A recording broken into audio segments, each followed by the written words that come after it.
ದೇವರೊಂದಿಗೆ ಆಟವಾಡಬಾರದು. ಯಾಕಂದರೆ ಆಟದ ಮುಂದಿನ ಹೆಜ್ಜೆ ಆತನಿಗೆ ಚೆನ್ನಾಗಿ ಗೊತ್ತಿದೆ.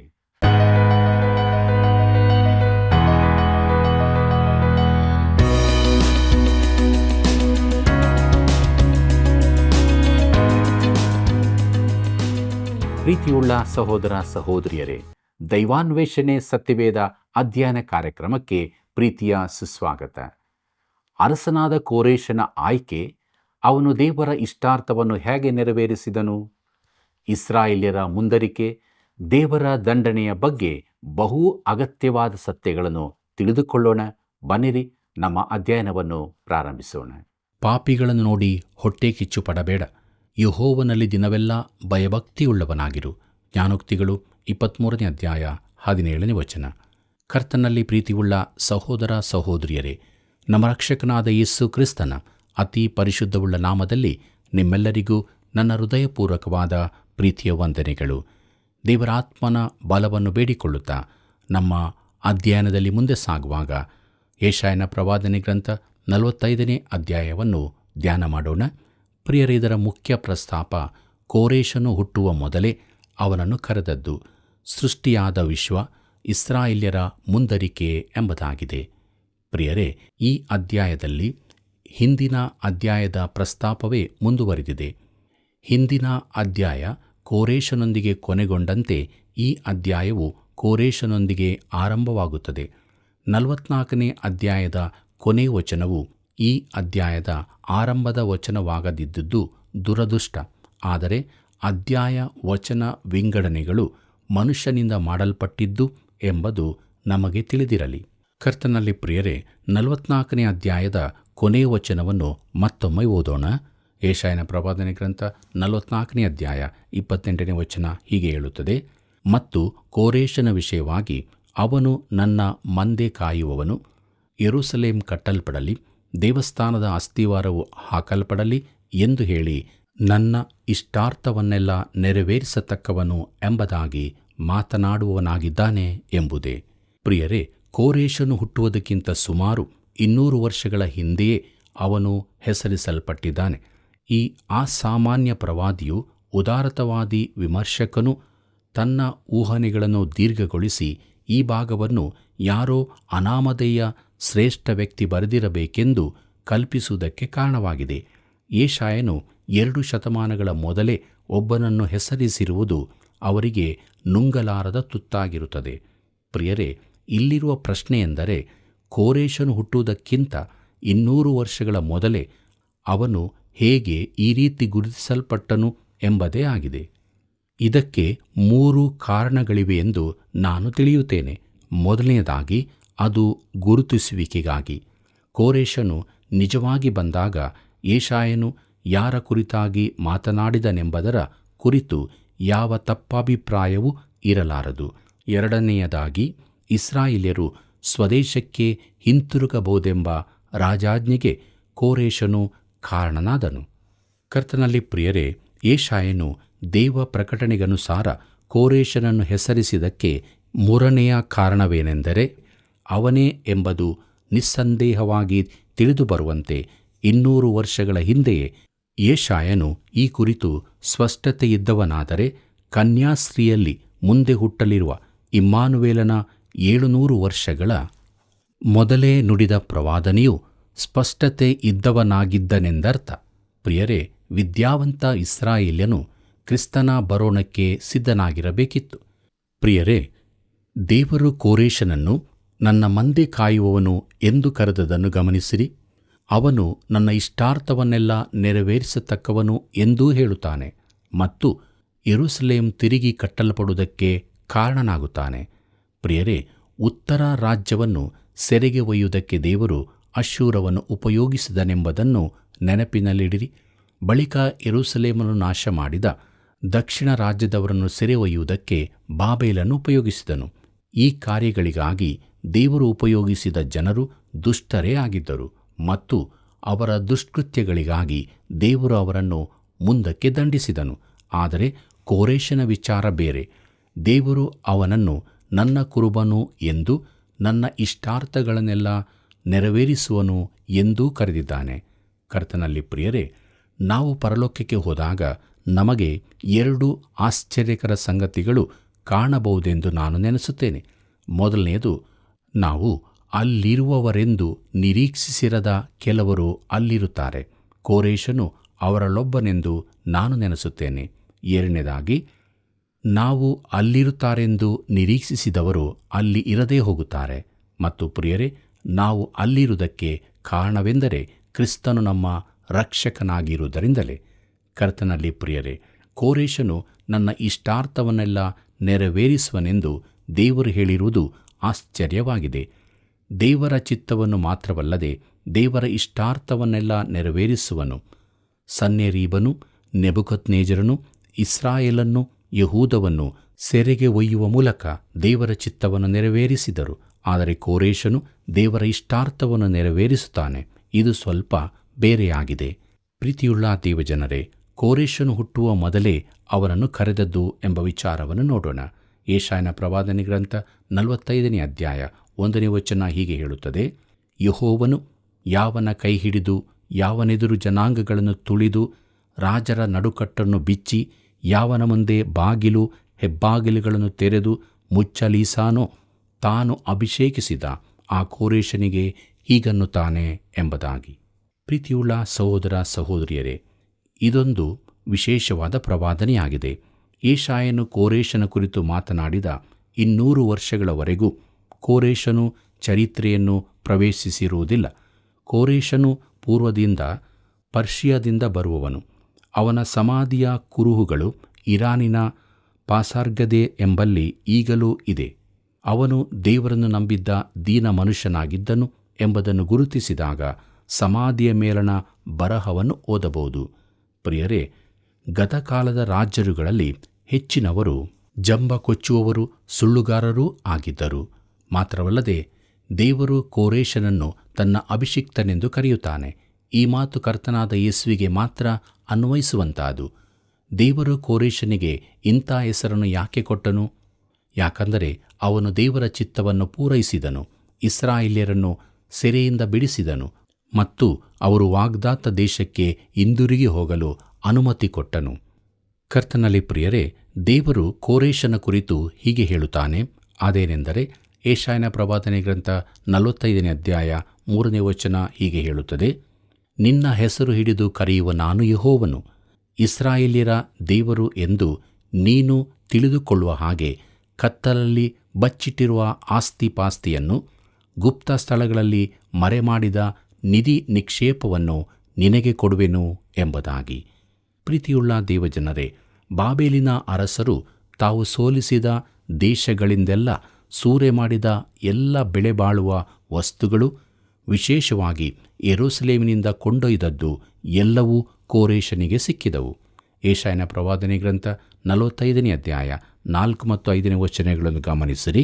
ಅಲ್ಲಿ ನಾವು ಹೀಗೆ ನೋಡುತ್ತೇವೆ: ನನ್ನ ಸೇವಕನಾದ ಯಾಕೋಬಿಗಾಗಿ, ನಾನು ಆದುಕೊಂಡ ಇಸ್ರಾಯೇಲಿಗಾಗಿ ಹೆಸರು ಹಿಡಿದು ನಿನ್ನನ್ನು ಕರೆದಿದ್ದೇನೆ. ನೀನು ನನ್ನನ್ನು ಅರಿಯದವನಾಗಿದ್ದರೂ ನಿನಗೆ ಬಿರುದನ್ನು ದಯಪಾಲಿಸಿದ್ದೇನೆ. ನಾನೇ ಯೆಹೋವ, ಇನ್ನು ಯಾವನೂ ಅಲ್ಲ. ನಾನು ಹೊರತು ಯಾವ ದೇವರೂ ಇಲ್ಲ. ನೀನು ನನ್ನನ್ನು ಅರಿಯದವನಾಗಿದ್ದರೂ ನಿನಗೆ ನಡುಕಟ್ಟುವೆನು ಎಂಬುದಾಗಿ. ಪ್ರೀತಿಯುಳ್ಳ ದೇವಜನರೇ, ಕೋರೇಷನು ಯೆಹೋವನನ್ನು ತಿಳುಕೊಳ್ಳುವ ಮೊದಲೇ ದೇವರು ಅವನನ್ನು ಆರಿಸಿದನು. ಬಳಿಕ ಕೋರೇಷನು ಜೀವಿಸುವ ನಿಜ ದೇವರನ್ನು ತಿಳುಕೊಂಡನೆಂದು ಹೇಳಬಹುದು. ಪಾರಸಿಯ ರಾಜನಾದ ಕೋರೇಷನೆಂಬ ನನ್ನ ಮಾತನ್ನು ಕೇಳಿರಿ. ಪರಲೋಕ ದೇವರಾದ ಯೆಹೋವನು ನನಗೆ ಭೂಲೋಕದ ಎಲ್ಲ ರಾಜ್ಯಗಳನ್ನು ಕೊಟ್ಟು ತನಗೋಸ್ಕರ ಯಹೂದದ ದೇಶದಲ್ಲಿ ಯೆರೂಸಲೇಮಿನಲ್ಲಿ ಆಲಯವನ್ನು ಕಟ್ಟಿಸಬೇಕು ಎಂದು ಆಜ್ಞಾಪಿಸಿದ್ದಾನೆ ಎಂಬುದಾಗಿ ಎಜ್ರನ ಪ್ರವಾದನೆ ಗ್ರಂಥ 1ನೇ ಅಧ್ಯಾಯ 2ನೇ ವಚನದಲ್ಲಿ ನೋಡುತ್ತೇವೆ. ಪ್ರಿಯರೇ, ಈ ಮೂಲಕ ಕೋರೇಷನು ನಿಜ ದೇವರನ್ನು ಕಂಡುಕೊಂಡನು. ಮುಂದಕ್ಕೆ ನಾವು ವಿಶ್ವದ ಸೃಷ್ಟಿ ಎಂಬ ವಿಚಾರವನ್ನು ನೋಡೋಣ. ಕರ್ತನಲ್ಲಿ ಪ್ರಿಯರೇ, ಎಲ್ಲ ಕಾಲಗಳಿಗಿಂತ ಮೊದಲು ವಿಶ್ವವು ಸೃಷ್ಟಿಯಾದದ್ದರ ಕುರಿತಾಗಿ ಒಂದು ವಿಶೇಷವಾದ ಮಾತು ಇಲ್ಲಿ ಬರೆದಿದೆ. ಯೆಶಾಯನ ಪ್ರವಾದನೆ ಗ್ರಂಥ 45ನೇ ಅಧ್ಯಾಯ 7ನೇ ವಚನ ಹೀಗೆ ಹೇಳುತ್ತದೆ: ನಾನು ಬೆಳಕಿಗೂ ಕತ್ತಲಿಗೂ ಸೃಷ್ಟಿಕರ್ತನು, ಮೇಲನ್ನೂ ಕೇಡನ್ನೂ ಬರಮಾಡುವವನು. ಈ ಸಮಸ್ತ ಕಾರ್ಯಗಳನ್ನು ನಡೆಸುವ ಯೆಹೋವನು ನಾನೇ ಎಂದು ತಿಳಿದುಕೊಳ್ಳುವರು ಎಂಬುದಾಗಿ. ಪ್ರಿಯರೇ, ಜೋರೋ ಆಸ್ಟ್ರಿಯಾನನ ತತ್ವವು ಪರ್ಷಿಯಾ ದೇಶದಲ್ಲಿ ಪ್ರಾರಂಭವಾಯಿತು. ಅದರ ಪ್ರಕಾರ ಮಜ್ದಾ ಎಂಬವನು ಬೆಳಕಿನ ದೇವರು ಹೇಳುತ್ತಾನೆ, ತಾನು ಬೆಳಕನ್ನು ಸೃಷ್ಟಿಸಿದವನು ಎಂದು, ಆ ಬೆಳಕು ದೇವರಲ್ಲ ಎಂಬುದಾಗಿ. ಪ್ರಿಯರೇ, ಪರ್ಷಿಯನರು ಸತ್ಯಕ್ಕೆ ಅತಿ ಸಮೀಪ ಬಂದವರು. ಅವರಲ್ಲನೇಕರು ತಾವು ವಿಗ್ರಹಗಳ ನಡುವೆ ಯಾಕೆ ಒಬ್ಬ ದೇವರನ್ನು ಆರಾಧಿಸುತ್ತೇವೆ ಎಂದು ಆಶ್ಚರ್ಯಪಡುತ್ತಿದ್ದರು. ಅವರು ಇಸ್ರಾಯೇಲ್ಯರ ಸಂಪರ್ಕಕ್ಕೆ ಬಂದಾಗ ಇಸ್ರಾಯೇಲು ಲೋಕಕ್ಕೆ ಸಾಕ್ಷಿಯಾಗಿತ್ತೆಂಬುದನ್ನು ನಾವು ಮರೆಯಬಾರದು. ಜೋರೋ ಆಸ್ಟ್ರಿಯಾನನ ತತ್ವದ ಪ್ರಕಾರ ಕತ್ತಲೆಯು ಹರಿಮಾನ್ ಅಂದರೆ ಕೆಟ್ಟದ್ದರ ದೇವರಾಗಿದ್ದನು. ಆದರೆ ದೇವರು ಕತ್ತಲನ್ನು ತಾನೇ ಉಂಟು ಮಾಡಿದ್ದನೆಂದು ಹೇಳುತ್ತಾನೆ. ಕರ್ತನಲ್ಲಿ ಪ್ರಿಯರೇ, ಕೇಡನ್ನು ಬರಮಾಡುವವನು. ಇಲ್ಲಿ ಕೇಡು ಅಂದರೆ ಕೆಟ್ಟದ್ದೇ ಅಲ್ಲ, ಆದರೆ ದುಃಖ, ಕಷ್ಟ, ದುರಂತಗಳು ಎಂದಾಗುತ್ತದೆ. ಇವೆಲ್ಲವೂ ಕೆಟ್ಟದ್ದರ, ಪಾಪದ ಫಲವಾಗಿರುತ್ತವೆ. ಪಾಪದ ಸಂಬಳ ಮರಣ. ರೋಮಾಪುರದವರಿಗೆ ಬರೆದ ಪತ್ರಿಕೆ 6ನೇ ಅಧ್ಯಾಯ 23ನೇ ವಚನದಲ್ಲಿ ನೋಡುತ್ತೇವೆ. ಪ್ರಿಯರೇ, ಹಳೆ ಒಡಂಬಡಿಕೆಯ ರೀತಿಯಲ್ಲಿ ಹೇಳುವ ವಿಧ ಇದೇ ಆಗಿದೆ. ಪ್ರಿಯಮಿತ್ರನೇ, ನೀನು ಪಾಪದಲ್ಲಿ ತೊಡಗಿದರೆ ಅದಕ್ಕೆ ತಕ್ಕ ಸಂಬಳ ಸಿಗುತ್ತದೆ. ಈ ಸಮಯದಲ್ಲಿ ನಾನು ಇನ್ನೊಂದು ವಿಚಾರವನ್ನು ತಿಳಿಸುತ್ತೇನೆ. ಈ ದಿನಗಳಲ್ಲಿ ಒಳ್ಳೆಯದು ಕೆಟ್ಟದ್ದು ಎಂಬುದು ಸಂಬಂಧ ವಾಚಕ ಪದಗಳೆಂದು ಪರಿಗಣಿಸಲ್ಪಡುತ್ತವೆ. ನೀನು ಒಳ್ಳೆಯದೆಂದು ನೆನೆಸುವಂತಾದು ಒಳ್ಳೆಯದೇ ಆಗಿರುತ್ತದೆ. ಅದಕ್ಕೆ ತಕ್ಕ ವಾದವನ್ನು ಮುಂದಿಡುತ್ತಾರೆ. ಸತ್ಯವೇದ ಹೇಳುತ್ತದೆ, ಕೊಲ್ಲಬಾರದು, ಕದಿಯಬಾರದು ಎಂದು. ವಿಮೋಚನಕಾಂಡ 20ನೇ ಅಧ್ಯಾಯ 13 ಮತ್ತು 15ನೇ ವಚನದಲ್ಲಿ ನೋಡುತ್ತೇವೆ. ಆದರೆ ಸತ್ಯವೇದವು ಏನು? ಅದಕ್ಕೆ ಯಾರು ವಿಧೇಯರಾಗಬೇಕು? ನಾವು ಸತ್ಯವೇದದ ದೇವರ ಮಾತನ್ನು ಯಾಕೆ ಕೇಳಬೇಕು ಎಂದು ಮಾನವನು ಕೇಳುತ್ತಾನೆ. ಪ್ರಿಯರೇ, ದೇವರು ಸಕಾರಣವಾದ ತರ್ಕವನ್ನು ಮುಂದಿಡುತ್ತಾನೆ. ಆತನು ಹೇಳುತ್ತಾನೆ, ನೀನು ಪಾಪದಲ್ಲಿ ತೊಡಗುತ್ತಿ, ಪಾಪವು ಅದರ ಫಲವನ್ನು ತರುತ್ತದೆಂದು ನಿನಗೆ ತಿಳಿದಿದೆ. ದೇವರು ಯೆಶಾಯನ ಮೂಲಕ ಇದನ್ನೇ ತಿಳಿಸುತ್ತಿದ್ದಾನೆ. ದೇವರು ವಿಶ್ವವನ್ನು ಯಾವ ರೀತಿ ಸೃಷ್ಟಿಸಿದ್ದಾನೆಂದರೆ, ನೀನು ಆತನ ಮಿತಿಯನ್ನು ಮೀರಿ ಜೀವಿಸಿದರೆ ನಿನ್ನನ್ನು ಶಿಕ್ಷಿಸಲು ನ್ಯಾಯಾಧಿಪತಿಯಾಗಲಿ ಕಟುಕನ ಕುಣಿಕೆಯಾಗಲಿ ಬೇಕಾಗಿಲ್ಲ. ದೇವರೇ ಅದನ್ನು ನೋಡಿಕೊಳ್ಳುತ್ತಾನೆ. ಯೆಶಾಯನ ಪ್ರವಾದನೆ ಗ್ರಂಥ 45ನೇ ಅಧ್ಯಾಯ 9ನೇ ವಚನ ಹೀಗೆ ಹೇಳುತ್ತದೆ, ಅಯ್ಯೋ, ತನ್ನನ್ನು ರೂಪಿಸಿದಾತನ ಸಂಗಡ ವ್ಯಾಜ್ಯ ಮಾಡುವವನ ಗತಿಯೇನು? ಮಣ್ಣು ಮಡಿಕೆಗಳಲ್ಲಿ ಅವನು ಒಂದು ಮಡಿಕೆಯಲ್ಲವೇ? ಮಣ್ಣು ಏನು ಮಾಡುತ್ತೀ ಎಂದು ರೂಪಿಸುವವನನ್ನು ಕೇಳುವುದುಂಟೆ? ನಿನ್ನ ಕಾರ್ಯವು ನಿನ್ನ ವಿಷಯವಾಗಿ ಅವನಿಗೆ ಕೈಯಿಲ್ಲ ಅಂದೀತೆ ಎಂಬುದಾಗಿ. ಕರ್ತನಲ್ಲಿ ಪ್ರಿಯರೇ, ದೇವರಿಗೆ ವಿರುದ್ಧವಾಗಿ ಜಗಳಬೇಕೆ? ಖಂಡಿತವಾಗಿ ನೀನು ಸೋಲುತ್ತಿ. ಬನ್ನಿರಿ ವಾದಿಸುವ ಎಂದು ಯೆಹೋವನು ಅನ್ನುತ್ತಾನೆ. ನಿಮ್ಮ ಪಾಪಗಳು ಕಡು ಕೆಂಪಾಗಿದ್ದರೂ ಉಣ್ಣೆಯಂತೆ ಬೆಳ್ಳಗಾಗುವವು. ಯೆಶಾಯನ ಪ್ರವಾದನೆ ಗ್ರಂಥ 1ನೇ ಅಧ್ಯಾಯ 18ನೇ ವಚನದಲ್ಲಿ ಇದನ್ನು ನಾವು ನೋಡುತ್ತೇವೆ. ಪ್ರಿಯ ಸ್ನೇಹಿತನೇ, ದೇವರೊಂದಿಗೆ ಆಟವಾಡಬೇಡ. ಯಾಕಂದರೆ ಆಟದ ಮುಂದಿನ ಹೆಜ್ಜೆ ಆತನಿಗೆ ಚೆನ್ನಾಗಿ ಗೊತ್ತಿದೆ. ಯಾವುದು ಮೇಲಕ್ಕಿರುತ್ತದೆಂದು ಆತನು ಬಲ್ಲನು. ಆದರೆ ನಿನಗೆ ಏನೂ ತಿಳಿಯದು. ಇದು ಅದ್ಭುತವಾದದ್ದು. ದೇವರು ಇನ್ನೂ ಕೆಲವು ಸಂಗತಿಗಳನ್ನು ತಿಳಿಸುತ್ತಾನೆ. ಯೆಶಾಯನ ಪ್ರವಾದನೆ ಗ್ರಂಥ 45ನೇ ಅಧ್ಯಾಯ 12ನೇ ವಚನ ಹೀಗೆ ಹೇಳುತ್ತದೆ, ಭೂಲೋಕವನ್ನುಂಟು ಮಾಡಿ ಅದರಲ್ಲಿನ ಮನುಷ್ಯರನ್ನು ಸೃಷ್ಟಿಸಿದವನು ನಾನೇ. ನನ್ನ ಕೈಗಳೇ ಆಕಾಶಮಂಡಲವನ್ನು ಹರಡಿದವು. ನಕ್ಷತ್ರ ಸೈನ್ಯಕ್ಕೆ ಅಪ್ಪಣೆ ಕೊಟ್ಟವನು ನಾನೇ ಎಂಬುದಾಗಿ. ಪ್ರೀತಿಯುಳ್ಳ ಸಹೋದರ ಸಹೋದರಿಯರೇ, ಆಕಾಶವನ್ನು ಹರಡಿದವನು ತಾನೇ ಎಂದು ದೇವರು ಹೇಳುತ್ತಿದ್ದಾನೆ. ಮತ್ತು ಆಕಸ್ಮಿಕವಾಗಿ ಆದದ್ದಲ್ಲ. ಇಂಗ್ಲೆಂಡಿನ ಕ್ರೈಸ್ತ ಖಗೋಳ ಶಾಸ್ತ್ರಜ್ಞನಾದ ಸರ್ ಜೇಮ್ಸ್ ಜೀನ್ಸ್ ಈಗಿನ ಅನೇಕ ಖಗೋಳ ಶಾಸ್ತ್ರಜ್ಞರು ಅನುಸರಿಸುವ ಒಂದು ತತ್ವವನ್ನು ಪ್ರತಿಪಾದಿಸಿದ್ದರು. ಖಗೋಳಶಾಸ್ತ್ರದಲ್ಲಿ ಕೆಲಸ ಮಾಡುವ ಪಾಸಾಡೇನದ ಕೆಲವು ಜನರು ಸರ್ ಜೇಮ್ಸ್ ಜೀನ್ಸ್ ಹೇಳಿದ ತತ್ವದ ಪ್ರಕಾರ ನಾವು ಈಗ ಸದಾ ವಿಕಾಸಗೊಳ್ಳುತ್ತಿರುವ ವಿಶ್ವದಲ್ಲಿ ಜೀವಿಸುತ್ತಿದ್ದೇವೆ ಎಂದು ಹೇಳುತ್ತಾರೆ. ಪ್ರತಿ ಕ್ಷಣವೂ ಈ ವಿಶ್ವವು ಹಿಗ್ಗುತ್ತಾ ಇದೆ. ಗ್ರಹಗಳು, ನಕ್ಷತ್ರ ಪುಂಜಗಳೆಲ್ಲ ಪರಸ್ಪರ ದೂರ ಸರಿಯುತ್ತಾ ಇವೆ. ಆದರೆ ದೇವರು ಹೇಳುತ್ತಾನೆ, ನಾನು ವಿಶ್ವವನ್ನು ಹರಡಿದ್ದೇನೆ ಎಂಬುದಾಗಿ. ಕರ್ತನಲ್ಲಿ ಪ್ರಿಯರೇ, ಮುಂದಕ್ಕೆ ನಾವು ಇಸ್ರಾಯೇಲ್ಯರ ಮುಂದರಿಕೆ, ಸ್ಥಿರತೆ ಎಂಬ ವಿಚಾರವನ್ನು ನೋಡೋಣ. ಇದರೊಂದಿಗೆ ನಾವು 3ನೇ ವಿಭಾಗಕ್ಕೆ ಬರುತ್ತಿದ್ದೇವೆ. ಎಲ್ಲ ಕಾಲ ಹಾಗೂ ನಿತ್ಯತ್ವದಲ್ಲಿ ಇಸ್ರಾಯೇಲ್ಯರ ಸ್ಥಿರತೆ, ಈ ಪ್ರಸ್ತಾಪವನ್ನು ನಾವು ಮರೆಯದಂತೆ ದೇವರು ಇರಿಸಿದ್ದಾನೆ. ಯೆಶಾಯನ ಪ್ರವಾದನೆ ಗ್ರಂಥ 45ನೇ ಅಧ್ಯಾಯ 17ನೇ ವಚನವನ್ನು ಗಮನಿಸಿರಿ. ಅಲ್ಲಿ ಹೀಗೆ ಬರೆದದೆ, ಇಸ್ರಾಯೇಲಿಗೂ ಯೆಹೋವನಿಂದ ಶಾಶ್ವತ ರಕ್ಷಣೆ ದೊರೆಯುವುದು. ಯುಗ ಯುಗಾಂತರಕ್ಕೂ ನೀವು ನಾಚಿಕೆಗೀಡಾಗುವುದಿಲ್ಲ, ಮಾನಭಂಗ ಪಡುವುದಿಲ್ಲ ಎಂಬುದಾಗಿ. ಪ್ರೀತಿಯುಳ್ಳ ದೇವಜನರೇ, ದೇವರು ಇಸ್ರಾಯೇಲ್ಯರನ್ನು ಬಿಟ್ಟು ಬಿಟ್ಟಿದ್ದಾನೆಂದು ಹೇಳುವವರು ಈ ವೇದ ಭಾಗವನ್ನು ಗಮನವಿಟ್ಟು ಓದಬೇಕು. ಇಸ್ರಾಯೇಲ್ಯರ ರಕ್ಷಣೆಯು ನಿತ್ಯವಾದದ್ದು. ದೇವರು ಹೇಳುತ್ತಾನೆ, ಹೌದು ಇಸ್ರಾಯೇಲ್ಯರೇ, ನಿಮಗೆ ದಂಡನೆಯಾಗುವುದು. ನೀವು ಬಾಬೇಲಿಗೆ ಹೋಗುವಿರಿ, ಆದರೆ ಸ್ವದೇಶಕ್ಕೆ ಹಿಂತಿರುಗುವಿರಿ. ನಿಮ್ಮ ಹೃದಯದಲ್ಲಿ ತಿರುಗಿ ಬೀಳುವ ಸ್ವಭಾವ ಇನ್ನೂ ಇದೆ, ಆದರೆ ಕೊನೆಗೆ ನಾನು ನಿಮ್ಮನ್ನು ರಕ್ಷಿಸುತ್ತೇನೆ ಎಂಬುದಾಗಿ. ಪ್ರಿಯರೇ, ಆತನವರಿಗೆ ಮತ್ತೊಂದು ಆಹ್ವಾನ ನೀಡುತ್ತಾನೆ. ಆಗಲೂ ಅದು ಬಹಿರಂಗವಾದದ್ದಾಗಿತ್ತು, ಈಗಲೂ ಬಹಿರಂಗವಾದದ್ದೇ ಆಗಿದೆ. ಯೆಶಾಯನ ಪ್ರವಾದನೆ ಗ್ರಂಥ 45ನೇ ಅಧ್ಯಾಯ 22ನೇ ವಚನವನ್ನು ಗಮನಿಸಿರಿ. ಅಲ್ಲಿ ನಾವು ಹೀಗೆ ನೋಡುತ್ತೇವೆ, ಎಲ್ಲ ದಿಗಂತಗಳವರೇ, ನನ್ನ ಕಡೆಗೆ ತಿರುಗಿಕೊಳ್ಳಿರಿ, ರಕ್ಷಣೆಯನ್ನು ಹೊಂದಿಕೊಳ್ಳಿರಿ, ನಾನೇ ದೇವರು, ಇನ್ನು ಯಾರೂ ಅಲ್ಲ ಎಂಬುದಾಗಿ. ಕರ್ತನಲ್ಲಿ ಪ್ರಿಯರೇ, ಈ ವಚನವು ಒಬ್ಬ ಹೆಚ್ಚು ತಿಳುವಳಿಕೆ ಇಲ್ಲದವರಿಂದ ಚಾರ್ಲ್ಸ್ ಸ್ಪರ್ಜನ್ ಅವರ ಮಾನಸಾಂತರಕ್ಕೆ ಉಪಯೋಗಿಸಲ್ಪಟ್ಟಿತ್ತು. ಪ್ರೀತಿಯುಳ್ಳ ದೇವಜನರೇ, ಮುಂದಕ್ಕೆ ನಾವು ಯೆಶಾಯನ ಪ್ರವಾದನೆ ಗ್ರಂಥದ 46ನೇ ಅಧ್ಯಾಯದ ಧ್ಯಾನವನ್ನು ಮಾಡೋಣ. ಮುಖ್ಯ ಪ್ರಸ್ತಾಪ ವಿಗ್ರಹಗಳ ವಿರುದ್ಧ ದಂಡನೆಯ ಘೋಷಣೆ ಎಂಬುದಾಗಿದೆ. ಪ್ರಿಯರೇ, ಮುಖ್ಯವಾಗಿ ಬಾಬೇಲಿನ ವಿಗ್ರಹಗಳ ಸೋಲಿನ ಕುರಿತಾಗಿ ಹೇಳುತ್ತಾ ಈ ಭಾಗ ಆರಂಭವಾಗುತ್ತದೆ. ಬಾಬೇಲು ಇನ್ನೂ ಜಾಗತಿಕ ಶಕ್ತಿಯಾಗಿ ಮುಂದೆ ಬಂದಿಲ್ಲವಾದ್ದರಿಂದ ಈ ಮಾತು ವಿಚಿತ್ರವಾಗಿ ಕಾಣುತ್ತದೆ. ಅದು ಇನ್ನೂ ಇಸ್ರಾಯೇಲ್ಯರ ವೈರಿಯಾಗಿಲ್ಲ. ಆದರೂ ಬಾಬೇಲು ಸಕಲ ವಿಗ್ರಹಾರಾಧನೆಗಳ ಕೇಂದ್ರವಾಗಿತ್ತು.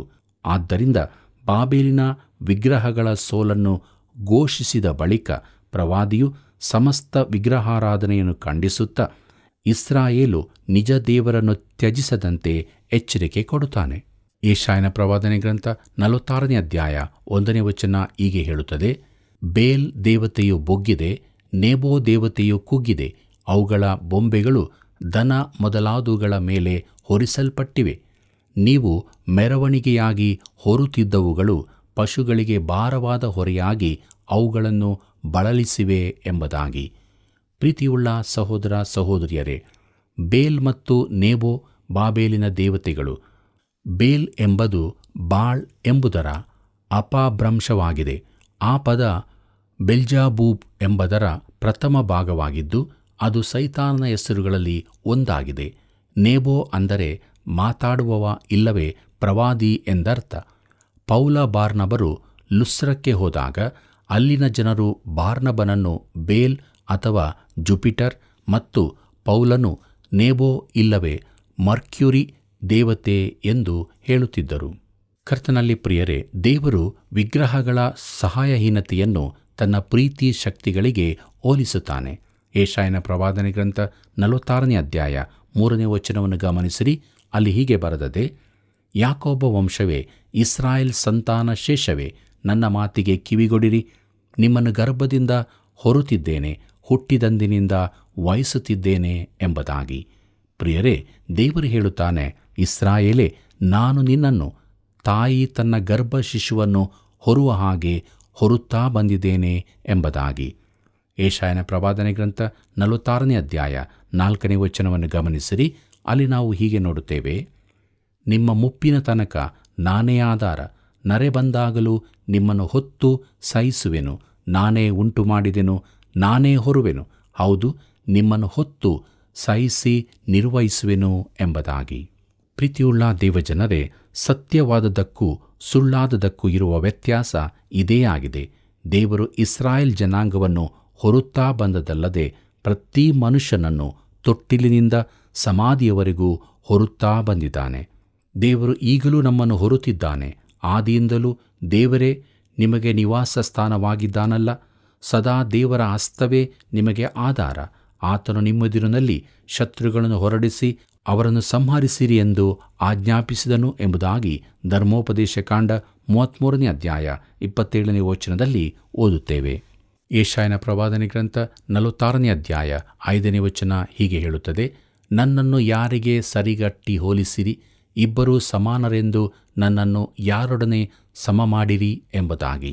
ಪ್ರಿಯರೇ, ದೇವರು ಅನಂತನೂ ನಾವು ಮಿತಿಯುಳ್ಳವರೂ ಆಗಿರುವುದರಿಂದ ಈ ಮಿತಿಯುಳ್ಳ ಭೂಮಿಯಲ್ಲಿ ವಾಸಿಸುವುದರಿಂದ ದೇವರನ್ನು ವಿವರಿಸಲು ನಮ್ಮಿಂದಾಗದು, ಆತನೊಂದಿಗೆ ಹೋಲಿಸಲು ಯಾವುದೂ ಇರುವುದಿಲ್ಲ. ಯೆಶಾಯನ ಪ್ರವಾದನೆ ಗ್ರಂಥ 46ನೇ ಅಧ್ಯಾಯ 6ನೇ ವಚನವನ್ನು ಗಮನಿಸಿರಿ. ಅಲ್ಲಿ ಹೀಗೆ ಬರೆದದೆ, ಚೀಲದಿಂದ ಚಿನ್ನವನ್ನು ಸುರಿದು ತ್ರಾಸಿನಲ್ಲಿ ಬೆಳ್ಳಿಯನ್ನು ತೂಗಿ ಅಕ್ಕಸಾಲಿಗನಿಗೆ ಕೊಟ್ಟು ಕೂಲಿ ಗೊತ್ತು ಮಾಡಿ ದೇವರನ್ನು ಮಾಡಿಸಿ ಅದಕ್ಕೆ ಎರಗಿ ಪೂಜೆ ಮಾಡುವರು ಎಂಬುದಾಗಿ. ಪ್ರಿಯರೇ, ಇದು ಸ್ವ ಆರಾಧನೆಯಾಗಿದೆ. ಅದು ಮಾನವತೆಯ ಒಂದು ವಿಧವಾಗಿದೆ. ನಿಜವಾದ ಪರೀಕ್ಷೆ ಇಲ್ಲಿರುತ್ತದೆ. ಕೊನೆಯದಾಗಿ ಯೆಶಾಯನ ಪ್ರವಾದನೆ ಗ್ರಂಥ 46ನೇ ಅಧ್ಯಾಯ 9ನೇ ವಚನ ಹೀಗೆ ಹೇಳುತ್ತದೆ, ಪುರಾತನದ ಹಳೇ ಸಂಗತಿಗಳನ್ನು ಜ್ಞಾಪಿಸಿಕೊಳ್ಳಿರಿ. ನಾನೇ ದೇವರು, ಇನ್ನು ಯಾರೂ ಅಲ್ಲ. ನಾನೇ ಪರಮ ದೇವರು, ನನಗೆ ಸರಿ ಸಮಾನರಿಲ್ಲ ಎಂಬುದಾಗಿ. ಕರ್ತನಲ್ಲಿ ಪ್ರೀತಿಯುಳ್ಳ ದೇವಜನರೇ, ನಾವು ಆತನನ್ನು ಹೊರಬೇಕಾಗಿಲ್ಲ. ಆತನೇ ನಿನ್ನನ್ನು ನನ್ನನ್ನು ಹೊರುತ್ತಾನೆ. ಪ್ರೀತಿಯುಳ್ಳ ಸಹೋದರ ಸಹೋದರಿಯರೇ, ಹೌದು, ದೇವರು ನಮ್ಮನ್ನು ಪ್ರೀತಿಸುತ್ತಾನೆ. ಆತನು ನಮ್ಮ ಜೊತೆ ಇದ್ದಾನೆ. ಆತನು ದಿನಾಲೂ ನಮ್ಮನ್ನು ನಡೆಸುತ್ತಾನೆ. ಈ ಅನುಭವ ನಮ್ಮದಾಗಬೇಕು. ಹೀಗಾಗಬೇಕಾದರೆ ದೇವರಿಗೆ ನಮ್ಮನ್ನು ಸಮರ್ಪಿಸಿಕೊಳ್ಳೋಣ. ಆತನ ವಾಕ್ಯದ ಪ್ರಕಾರ ನಡೆಯೋಣ. ನಿತ್ಯ ಜೀವವನ್ನು ಹೊಂದಿಕೊಳ್ಳೋಣ. ದೇವರ ಕೃಪೆಯು ಸದಾ ನಿಮ್ಮ ಸಂಗಡ ಇರಲಿ. ಪ್ರಿಯರೇ, ಹುಟ್ಟುವ ಮೊದಲೇ ಕರೆಯಲ್ಪಟ್ಟ ಮೊದಲನೇ ಅರಸನೇ ಕೋರೇಷನು. ದೇವರು ತನ್ನ ಜನರ ಬಿಡುಗಡೆಗಾಗಿ ಆರಿಸಿಕೊಂಡ ಸಾಧನ. ದೇವರ ಇಷ್ಟಾರ್ಥಗಳನ್ನು ನೆರವೇರಿಸಿದವನು. ದೇವರಲ್ಲದವುಗಳ ಆರಾಧನೆಗೆ ದೇವರು ಕೊಡುವ ದಂಡನೆ ಮುಂತಾದ ಸಂಗತಿಗಳನ್ನು ತಿಳಿದುಕೊಂಡ ನಾವು ದೇವರ ವಾಕ್ಯಕ್ಕೆ ವಿಧೇಯರಾಗಿ ಅನುದಿನವೂ ಪರಿಶುದ್ಧತೆಯ ಜೀವಿತವನ್ನು ಜೀವಿಸೋಣ. ಬನ್ನಿರಿ, ಪ್ರಾರ್ಥನೆ ಮಾಡಿಕೊಳ್ಳೋಣ. ಕೃಪಾಳು ದೇವರೇ, ಇದ್ದಂಥ ಸ್ಥಿತಿಯಲ್ಲಿ ನಿನ್ನ ಪಾದ ಬಳಿಗೆ ಬಂದಿದ್ದೇವೆ. ನಿನ್ನ ವಾಕ್ಯದ ಮೂಲಕ ನಮ್ಮ ಸಂಗಡ ನೀನು ಮಾತನಾಡಿದಿ. ನೀನು ಮೆಚ್ಚದೇ ಇರುವಂಥ ಎಲ್ಲ ಸ್ವಭಾವಗಳನ್ನು ನಮ್ಮಿಂದ ತೆಗೆದುಹಾಕು. ರಕ್ಷಕನೇ, ನಿನ್ನ ಪರಿಶುದ್ಧವಾದ ರಕ್ತದ ಮೂಲಕ ತೊಳೆದು ಶುದ್ಧೀಕರಿಸಿ ನೀನು ಪ್ರತಿಷ್ಠಿಸಿದಂಥ ಜೀವುಳ್ಳ ಮಾರ್ಗದಲ್ಲಿ ನಾವು ಮುನ್ನಡೆಯುವುದಕ್ಕೆ ಸಹಾಯ ಮಾಡು. ನಮ್ಮೆಲ್ಲ ವೀಕ್ಷಕ ಬಾಂಧವರ ಜೀವಿತಗಳಲ್ಲಿ ಅನುದಿನವೂ ನಿನ್ನ ಚಿತ್ತವೇ ನೆರವೇರಲಿ. ನಿನ್ನಲ್ಲಿ ಸಂತೋಷ ಪಡುತ್ತಾ ಆತ್ಮಭರಿತರಾಗಿ ಆರೋಗ್ಯವಂತರಾಗಿ ಸಮಾಧಾನದ ಜೀವಿಸೋದಕ್ಕೆ ಸಹಾಯ ಮಾಡು. ಯೇಸುವಿನ ನಾಮದಲ್ಲಿ ಬೇಡಿದ್ದೇವೆ ತಂದೆಯೇ, ಆಮೆನ್. ಪ್ರಿಯ ವೀಕ್ಷಕರೇ, ನೀವು ಮಾಡುವ ಒಂದೊಂದು ಕರೆಗಳು ಅಮೂಲ್ಯವಾದದ್ದು. ಈ ಸೇವೆಯ ಅಭಿವೃದ್ಧಿಗಾಗಿ ಅದು ಸಹಾಯವಾಗುತ್ತದೆ. ಮರೆಯದೇ ಕರೆ ಮಾಡಿರಿ. ಮುಂದಿನ ಕಾರ್ಯಕ್ರಮದಲ್ಲಿ ಮತ್ತೆ ಭೇಟಿಯಾಗೋಣ.